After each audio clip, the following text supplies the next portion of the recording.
semua. Saya amat percaya anda semua khasnya calon-calon SPM 2023. Anda mesti berasa sangat risau dan cemas tentang SPM yang akan datang nanti. Jangan risau. Dalam video ini, saya ingin berkongsikan cara-cara ataupun tips-tips untuk menjawab bahasa Melayu kertas 1, iaitu karangan. Jom kita mula. Dalam bahasa Melayu kertas 1 kita, iaitu karangan, telah dibahagikan kepada dua bahagian, iaitu bahagian A dan bahagian B. Perbezaan tentang kedua-dua bahagian ini ialah bahagian A ini memerlukan patah perkataan antara 150 hinggalah 200 perkataan, manakala bagi bahagian B memerlukan patah perkataan antara 350 hinggalah 500 perkataan. Jauh lebih panjang, kan? Sebelum kita mula menulis sesebuah karangan, kita haruslah melakukan analisis soalan. Analisis soalan ini dibahagikan kepada 5 bahagian. Yang pertama sekali, kita haruslah mengenal pasti temanya. Tema ini dapat kita jumpa dalam soalan. Yang kedua, kita haruslah mengenal pasti fokus soalan, sama ada kesan, faktor ataupun cara. Yang ketiga, kita haruslah mengenal pasti sasaran soalan ini, sama ada bagi remaja, masyarakat, pelancong, pihak kerajaan dan sebagainya. Yang keempat, kita haruslah mengenal pasti isi-isinya, sama ada isi ini telah diberikan dalam stimulus ataupun tidak. Yang kelima, kita haruslah mengenal pasti bahawa soalan ini adalah karangan yang berformat ataupun tidak berformat. Selepas kita melakukan analisis soalan, barulah kita dapat menjawab karangan kita. Yang pertama sekali, kita haruslah mengenal pasti sama ada karangan ini karangan berformat ataupun tidak. Karangan berformat seperti syarahan, rencana, ucapan, surat kiriman rasmi, surat kiriman tidak rasmi dan sebagainya. Peringatan mesra, sekiranya anda memilih untuk menulis karangan yang berformat, anda haruslah memastikan format anda adalah lengkap dan juga tepat untuk mengelakkan kehilangan markah. Yang kedua, kita haruslah mengenal pasti fokusnya, sama ada kesan, faktor ataupun cara. Ketiga-tiga ini saya telah membuat singkatan iaitu KFC. Anda haruslah memastikan sama ada K, F ataupun C. Dan yang ketiga dan juga paling penting adalah isinya. Anda haruslah mengenal pasti bahawa isinya telah diberi ataupun tidak. Sini ada satu peringatan mesra. Sekiranya anda mendapati soalannya ada rangkai kata selain isi yang diberikan, anda haruslah lebih berhati-hati. Maksudnya, kita tidak boleh menggunakan isi yang diberikan dalam bahan rangsangan ataupun stimulus dalam karangan anda. Anda haruslah menggunakan isi-isi sendiri. Setiap perenggan anda haruslah seimbang. Maksudnya lebih kurang sama panjang. Pernahkah anda berasa sangat susah untuk memulakan sesuatu perenggan? Jangan risau. Di sini saya telah menyediakan beberapa penanda wacana bagi setiap situasi yang anda boleh gunakan. Bagi memulakan sesuatu isi, anda boleh menggunakan penanda wacana seperti sebagaimana yang kita sedia maklum, memang tidak dapat dinafikan bahawa. Dan bagi huraian, kita boleh menggunakan frasa kata seperti hal ini dikatakan demikian kerana, dengan perkataan yang sama.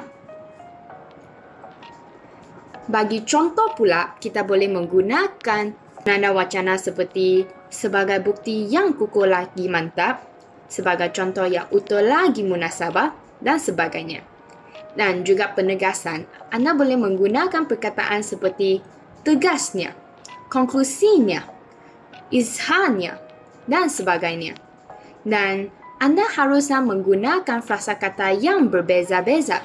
Jangan menggunakan frasa kata yang sama dalam karangan anda, kerana ini dapat menunjukkan penguasaan anda kepada penyemak soalan. Sekarang, saya ingin berkongsikan karangan yang berfokus cara ataupun usaha. Anda akan lihat perkataan ini, kampoi. Apakah maksud ini? Makanankah? Ataupun minuman? Semuanya bukan. Kampung ini K-nya bermaksud kerajaan, A bermaksud agensi ataupun organisasi, M bermaksud masyarakat, P ialah pendidik ataupun pihak sekolah, O maksudnya orang tua ataupun ibu bapa, I maksudnya individu sendiri. Singkatan ini, saya amat percaya singkatan ini dapat membantu anda semua untuk menulis karangan yang memerlukan pelbagai pihak. Di sini juga saya telah senaraikan beberapa huraian yang boleh anda gunakan bagi pihak-pihak masing-masing. Bagi kerajaan, anda boleh gunakan mengadakan kempen-kempen yang berkaitan ataupun penguatkuasaan undang-undang dan hukuman. Bagi ibu bapa pula, boleh menggunakan isi-isi seperti menjadi suri teladan kepada anak, memberikan ajaran agama dan didikan moral kepada anak sejak kecil. Bagi pihak sekolah pula, boleh menggunakan isi seperti mengadakan pelbagai program dan aktiviti ataupun menubuhkan kelab dan persatuan yang berkaitan. Dan bagi masyarakat pula, anda boleh menggunakan isi seperti memberikan sokongan terhadap dasar kerajaan ataupun bersikap ambil tahu dan cakna. Selain isi-isi yang mantap lagi padat, anda juga boleh cuba menggunakan peribahasa, kata-kata hikmat ataupun pendapat-pendapat tokoh bagi menunjukkan kekuatan dan juga penguasaan anda supaya penyema dapat memberikan markah yang tinggi kepada anda. Di sini saya telah menyenaraikan beberapa peribahasa yang sesuai digunakan bagi pihak-pihak masing-masing. Bagi ibu bapa boleh menggunakan peribahasa seperti bagaimana acuan begitulah kuihnya. Kemana tumpahnya kuah kalau tidak ke nasi. Bagi peranan sekolah, kerajaan dan masyarakat pula, anda boleh menggunakan peribahasa seperti ke bukit sama didaki, ke lurah sama dituruni. Duduk sama rendah, berdiri sama tinggi. Bagi peranan remaja ataupun sendiri, anda boleh menggunakan peribahasa seperti kalau tidak dipecahkan ruyung, mana akan dapat sagunnya? Pemuda harapan bangsa, pemudi tiang negara. Anda boleh menggunakan peribahasa bagi situasi-situasi yang sesuai dalam karangan anda supaya dapat membantu anda untuk mendapat markah yang lebih tinggi. Mari kita lihat satu contoh soalan. Anda boleh berhenti video ini untuk membaca soalan ini. Jangan lupa untuk membuat analisis soalan. Saya memberi anda semua 1 minit untuk melihat soalan ini dan juga mencatat analisis soalan ini.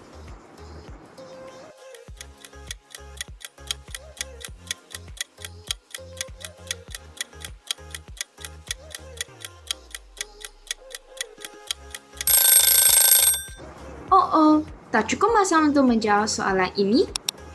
Tak apalah. Anda boleh berhenti video ini untuk teruskan analisis soalan anda.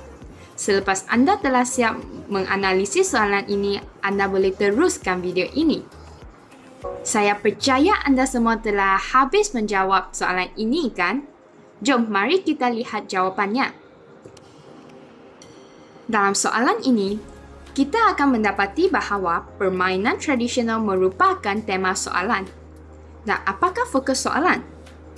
Betul jawapan anda. Fokus soalannya ialah kebaikan-kebaikan permainan tradisional. Dan sasarannya adalah rakyat.